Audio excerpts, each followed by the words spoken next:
Step number 1, natural pivots. Let us demonstrate it for you.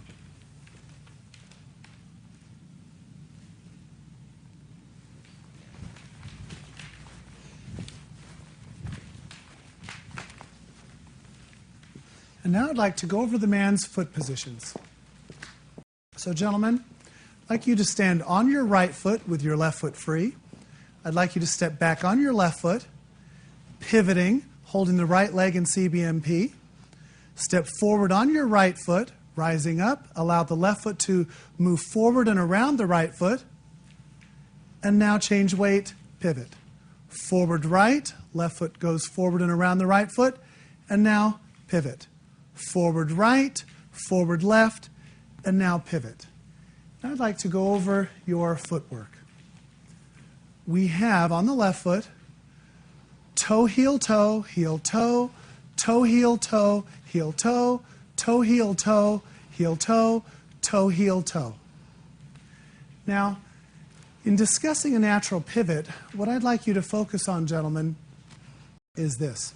When you transfer weight back to the left foot, I want you to feel that the anchor point and axis point for this turn is going to be your left shoulder, left hip, and left foot.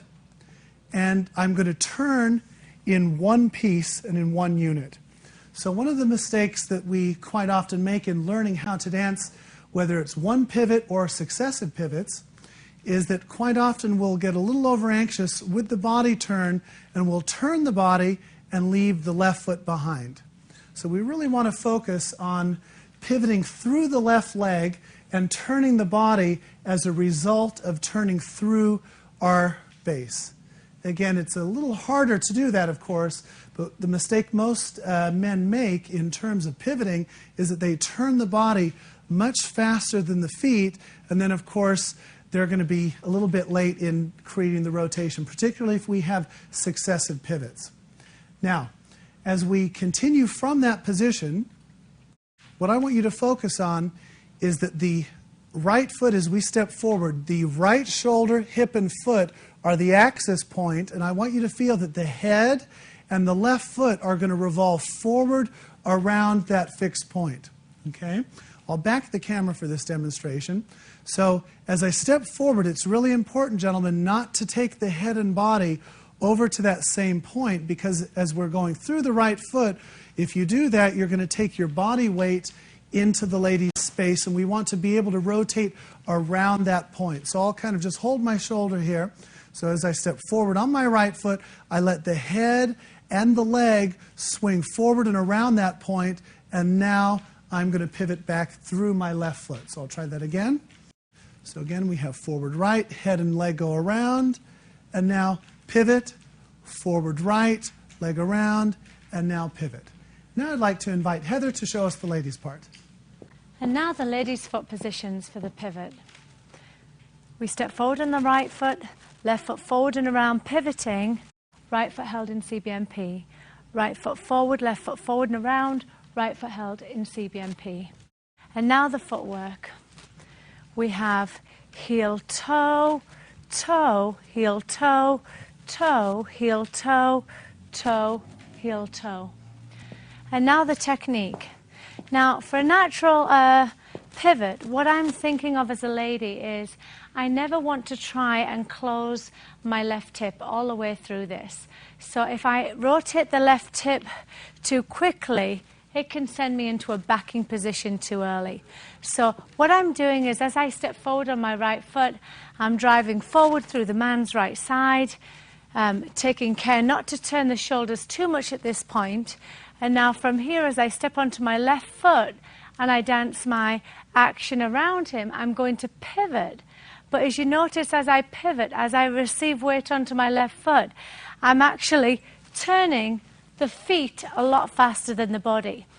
What the ladies tend to do is, as they put their weight onto their left foot, which is our pivoting action, remember the gentlemen are pivoting from a low action and the ladies are pivoting from a much higher action, we're on the toe. As we turn and push up through the toe, we generate energy by pulling our center back. And quite often what we tend to do is generate energy by rotating our shoulders. So The rule number one, ladies, when you are traveling backwards, you are on the inside of turn. Whenever you are on the inside of turn, you are activating your base and not your upper body. Never, ever, ever try and accentuate the man or try and help him to come around you by assisting or trying to use your upper body. Try and generate all the speed and activity through the lower body. So I'm up here quite open. And I'd like to invite Victor back, and he is going to demonstrate this, and we're going to talk about it in finer details.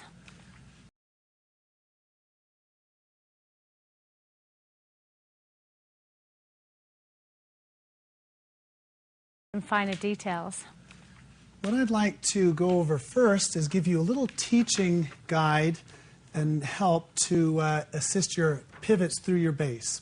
Okay? So as you can see here, we have a piece of paper with an arrow drawn on it.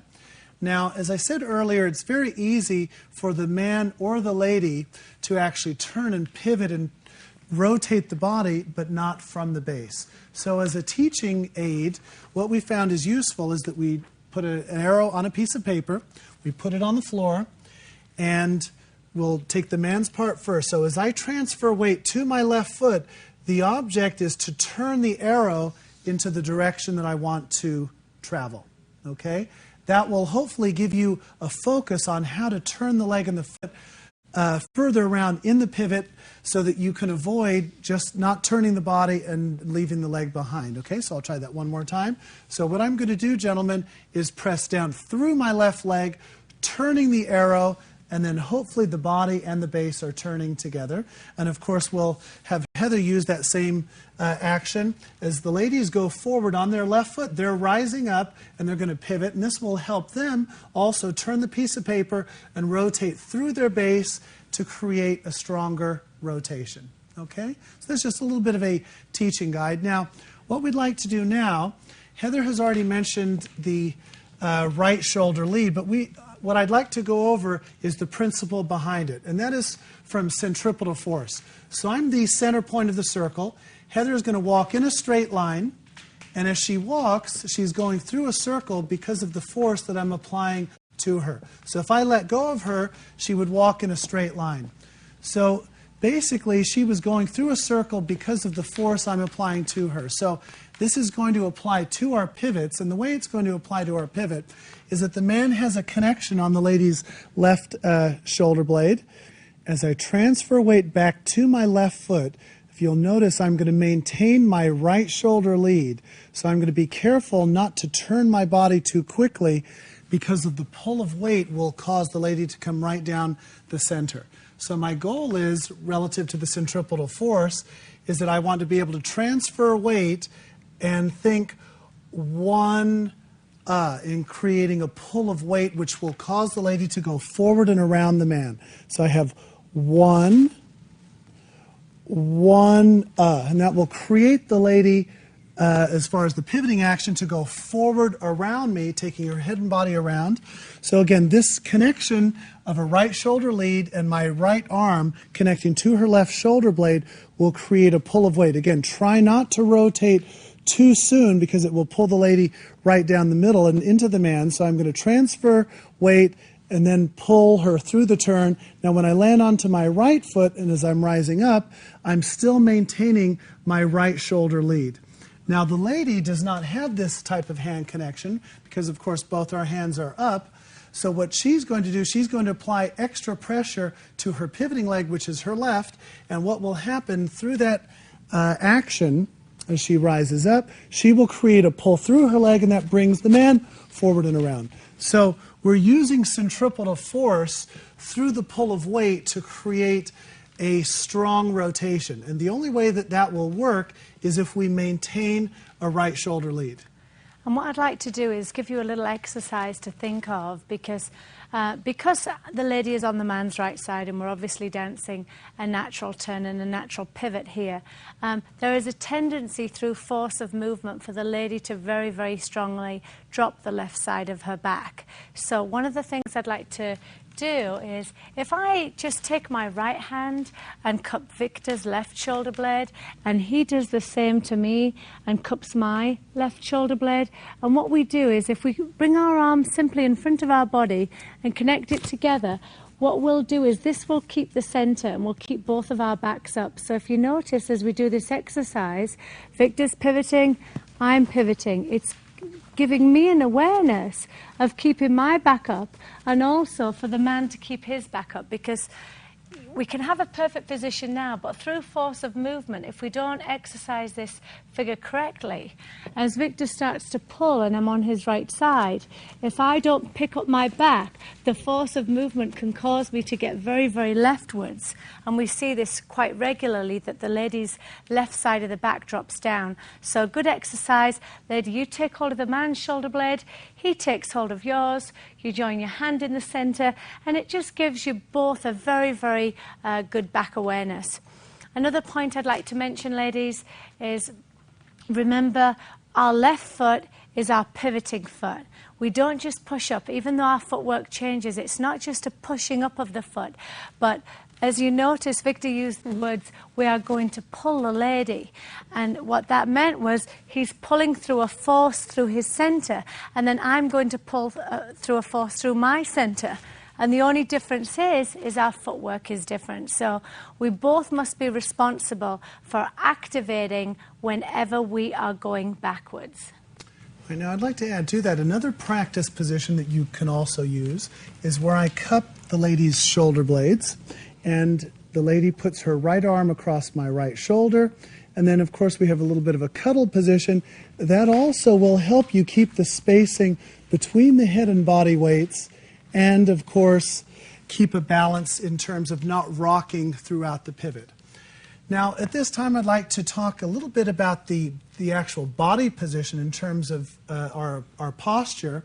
Now in pivots, the lady, because of her role in terms of extending in the man's frame, will have a little greater extension than the man. So what we want to focus on first is that when we dance the pivot, we are right front to right front. So we want to avoid through pivots that our bodies slide across each other, because of course when we have that pull of weight, it is not going to work. So we want to make sure that we're offset, right front to right front, that it's very, very consistent in keeping the lady's shape and the man's shape separate, so that we're not having a rocking action forward or back. Now in terms of your basic posture, try to feel, gentlemen, that your head, shoulder, body, and hips are lined up. So if I lean too far left or lean too far forward, again, that's going to cause an imbalance in the actual pivot. Now the lady's position, if Heather will demonstrate this, she'll have quite a strong diagonal left, counterbalancing in the man's arm. And of course the man, because he is a little bigger and heavier, he can stabilize that. So if you'll notice, the lady's shape is bigger than the man's. The object through the pivot is to make sure that we do not have any kind of rocking action. It's as smooth as possible, and we maintain our speed and our contact. And that is the natural pivot.